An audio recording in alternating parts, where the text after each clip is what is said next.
Rappel théorique. Dans les activités précédentes, vous avez exploré la couche 3 du modèle OSI, la couche réseau, responsable du routage des paquets IP d'une source vers une destination.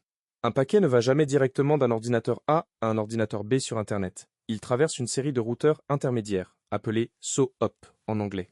Chaque routeur lit l'adresse IP de destination, consulte sa table de routage et redirige le paquet vers le prochain saut. L'outil Traceroute ou Windows exploite ce mécanisme en jouant sur le champ TTL, Time to Leave, de l'entête IP. Le TTL est un compteur décrémenté de 1 à chaque saut. Quand il atteint 0, le routeur détruit le paquet et renvoie un message ICMP Time Exceeded à l'émetteur.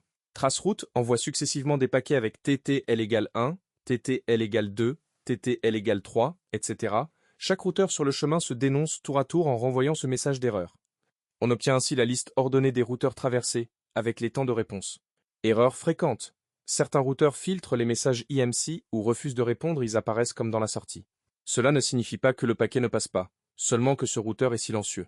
Mini-exemple, traceroute-google.com peut révéler 10 à 15 sauts passant par votre box, votre face, des nœuds de transit et enfin les serveurs de Google. Moins. Énoncé de l'atelier. Dans cet atelier, vous allez utiliser l'outil Traceroute pour observer concrètement le chemin emprunté par des paquets IP sur un réseau réel. L'objectif est double, comprendre en profondeur comment les paquets traversent les couches réseau et commencer à développer un regard d'analyste réseau.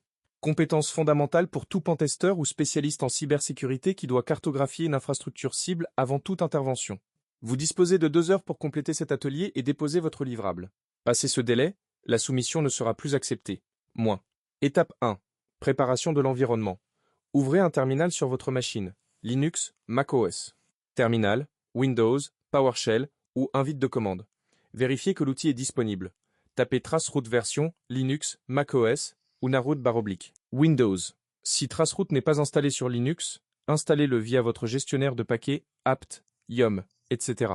Notez le système d'exploitation que vous utilisez, car la syntaxe et le comportement diffèrent légèrement. Cela fait partie de l'observation. Étape 2. Première trace. Une cible connue. Lancez un traceroute vers /google.com, puis vers /adale.com. Pour chaque commande, capturez la sortie complète dans un fichier texte ou copiez-la dans votre livrable. Ne vous arrêtez pas à la lecture brute. Pour chaque ligne, notez le numéro de saut, l'adresse IP du routeur, si visible, le nom DNS inversé, si présent, et les 3 temps de latence affichés. Repérez les sauts où la latence augmente brutalement. Cela correspond souvent à un changement de réseau, passage d'un réseau local à un réseau de transit ou traversée d'un océan. Étape 3.